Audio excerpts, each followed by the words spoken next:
Olá amigos, sejam bem-vindos a mais um vídeo do meu canal. Eu sou o Lucas Knaip e vamos falar sobre o ranking de tênis, entender como que ele funciona, essa questão dos pontos, né? Como que o Djokovic tem número X de pontos, como o Alcaraz tem Y, por que com uma vantagem de 3.000 e tantos pontos, o Djokovic ainda pode perder o número 1 do mundo até o final do ano. Esse tipo de coisa é bem interessante de ser comentado, até porque gera muitas dúvidas. Ontem eu fiz um vídeo falando de quem pode terminar esse ano de 2023 como número 1 do mundo. No momento, só 3 tenistas têm essa possibilidade, que é o Djokovic, que é o grande favorito a terminar como número 1, o Carlos Alcaraz, que tem boas chances, dependendo dos desempenhos dele no final do ano, e com mais dificuldades, mas deve jogar mais torneios esse ano e dependendo dos resultados, ainda terá chance o Daniil Medvedev, né? E muita gente ficou perguntando, o que é um ATP 250, o que é um ATP 500, né? Como é que funciona essa questão da pontuação, por que o Djokovic com tanta distância, essa vantagem pode cair tão abruptamente?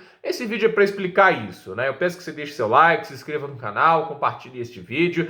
E assim, vamos mostrar o fato de que não há só esse tipo de torneio realizado, né? Tipo ATP 250, ATP 500, Masters 1000, Grand Slam, entende? Esses são os 4 principais e esses fazem parte da ATP, entende? São os torneios maiores. Existem torneios para tenistas mais mal ranqueados, né, que são muito importantes para atletas de ranking mais baixo começarem a crescer, ganhar rodagem, aí fazer a transição para os ATP 250, 500, que são os challengers, né? Tem challenger que vale 175 pontos, tem uns que valem 125, depende do tamanho, né?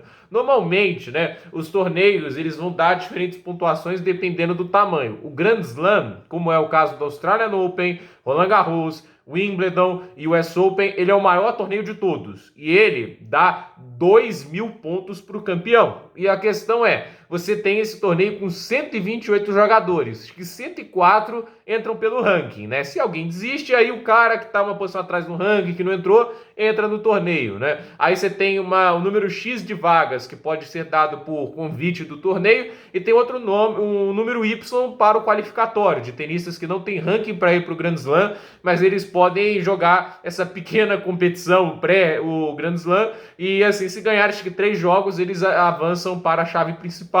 E esse tipo de qualificatório dá pontos também para o ranking. Então, assim, é um sistema que, ao meu ver, funciona muito bem. Mas é aquela questão, muita gente pensa assim, vai somando 2.000 pontos e tudo isso, né? Como é que eles fazem, assim, para o ranking ser efetivo, né? E não dar muitas distorções?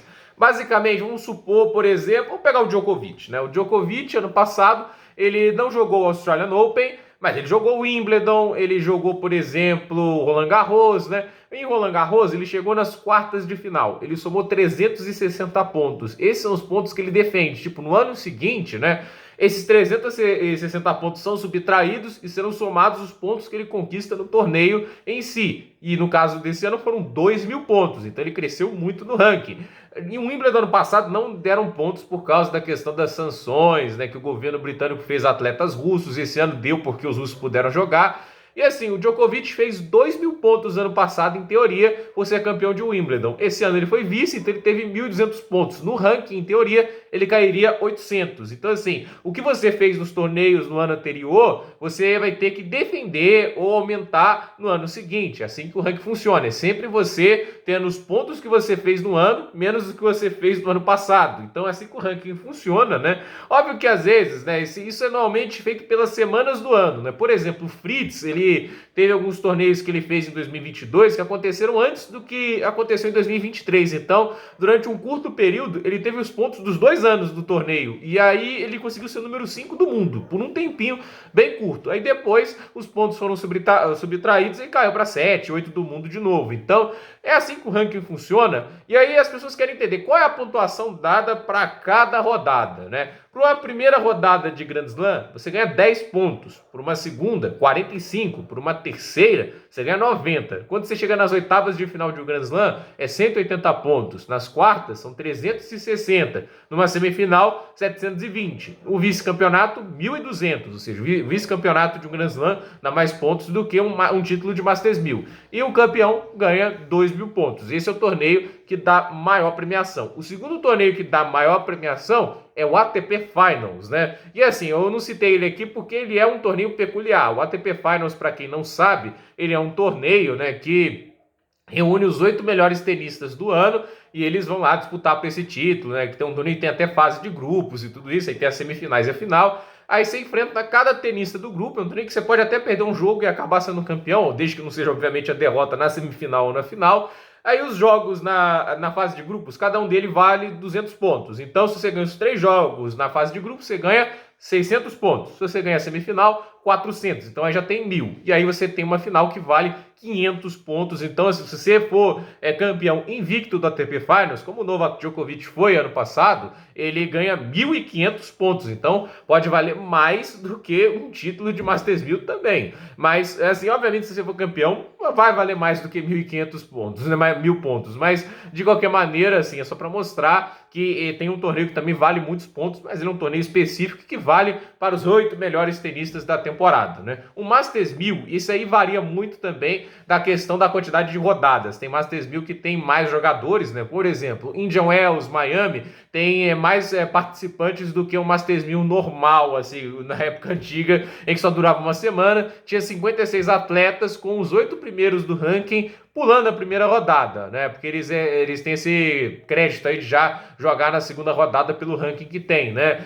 Então, assim, a questão é, agora a gente tem Masters 1000 com 96 jogadores, então eles são bem mais inchados e com isso tendem a dar um pouco mais pontos para as rodadas iniciais. Mas no contexto geral 10 pontos para a primeira rodada no Masters 1000, se for nesses maiores aí é 25, dali para frente tudo igual, 45 para a segunda, oitavas de final você ganha 90 pontos, quartas de final você ganha 180, semifinal 360, vice-campeonato 600 e campeão 1.000 pontos. O ATP 500, ele é a terceira ordem de grandeza desses torneios. São torneios, assim, médios, né? Não vou falar que são pequenos, né? Mas esses torneios, eles dão 20 pontos para uma primeira rodada. Vai lembrar que esses torneios têm menos rodadas, né? Tem sempre uma rodada a menos do que o Masters 1000. Oitavas de final são 45, quartas 90, o semifinal dá 180 pontos, vice-campeão ganha 300 e o campeão 500. Até que ATP 500, né? É o número de pontos que ele dá. E um ATP 250 dá 5 pontos na primeira rodada, 20 pontos nas oitavas de final, 45 nas quartas, 90 na semifinal, 150 para o vice-campeão e 250 para o campeão, né? Para um cara que luta lá no top 8 do mundo, isso aí vale pouco, obviamente, mas para os tenistas que estão ali na casa dos 40, 50, 60, 70 do mundo, esses pontos mudam bastante a questão de ranking porque é tudo mais próximo, né? Então, assim, esses são os torneios ATP e tem a parte da ITF, né, que é para tenistas ali de ranking de para 100 para baixo, né? Às vezes até uns tenistas de ranking melhor vão jogar, que são os challengers, né? Na primeira rodada, um challenger não te dá ponto, nas oitavas 15, nas quartas 32, na semifinal 60, vice-campeão 100 e para o campeão 175. Isso para um challenger 175. Tem níveis de challenger também. Tem um 125 em que primeira rodada não te dá nada, segunda rodada, né, que as oitavas de final te dá 11, as quartas te dá 25, semifinal 45, vice-campeão 75 e é o campeão 125. Tem um challenger 100, que a primeira rodada te dá 0, né? Aí você tem as oitavas de final que te dão 9, nas quartas 20, na semifinal 36, na final, se você chegar ali e for vice-campeão 60, e o título lhe dá 100 pontos. Nos Challenger 75, esses torneios aí já 75, 50, né? Eles são para 200, né? 300 do ranking quase, né? Aí você tem, primeira rodada de novo não te dá nada. Se você participa de um Challenger, não automaticamente você ganha pontos, como é no caso de um ATP 250, de um 500, né? Mas a questão é, você ganha nada, nas oitavas de final você ganha 7 pontos, nas quartas 16, nas semifinais 30, um finalista você ganha 50 e quando você é campeão você ganha 75 pontos, né? E num Challenger 50, na primeira rodada nada, nas oitavas 4 pontos, nas quartas 9, nas semifinais 17, na final 30 e é claro no título 50 pontos. Essa é a maneira que a ATP usa de pontuar os torneios. Então, assim, você vai somando esses pontos ao fim do ano, subtrai o que você ganhou no ano passado, né? Em cada semana do ano, vai subtraindo, e é assim que o ranking é feito, e ele é muito efetivo nesse aspecto. Então, acredito que é um sistema bem feito, né? Óbvio que muita gente pode questionar, assim, o quanto a disparidade, né, do campeão para o semifinalista, para as quartas, né? Porque, por exemplo, você tem ali o cara ainda as quartas de final, ele tá entre os 8 finalistas, mas ele ganha 180 pontos contra 1.000 do campeão. Mas eu acho que é bom você ter essa disparidade toda até para valorizar mais os títulos, entende? Mas de qualquer maneira, eu acho que assim é bem feito, eu acho que funciona.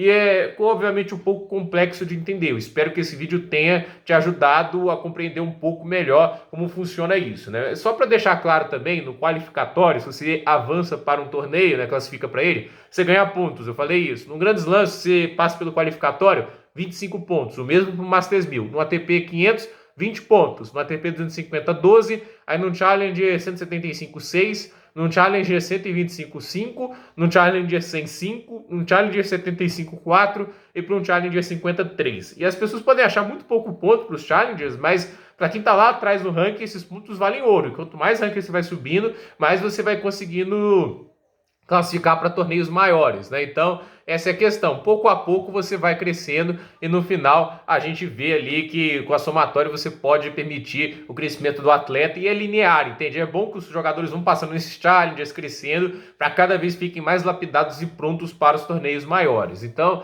vamos ver aí, né, como que vai terminar esse ano, quem que termina aí o número 1 do mundo. Eu acredito que o Djokovic deve se manter número 1. Ano que vem já tem a chance do Alcaraz voltar para o número 1 com o Australian Open, já que o Djokovic defende os 2.000 pontos do título e o Alcaraz não jogou o Australian Open ano passado, então ele tem chance de conquistar 2.000 pontos, ou a gente pode pensar 1.200, até uma boa comparação. Você tem ali o Djokovic com a questão dele defender os pontos. Se ele é campeão, não muda o ranking dele. Mas se o Alcaraz estiver, por exemplo, a 180 pontos de distância dele, com oitavas de final ele passa ele no ranking, porque ele não defende os pontos do ano anterior. Então é isso. Então acho que dá para entender um pouco nesse aspecto. É por isso que o Djokovic voltou a ser número 1 no US Open, apenas avançando da primeira rodada para a segunda. No final foi campeão e por isso que a vantagem agora está enorme desse jeito. Então, gente, por esse vídeo é isso. Dúvida nos comentários, deixe seu like, se inscreva no canal, compartilhe este vídeo e até o próximo vídeo.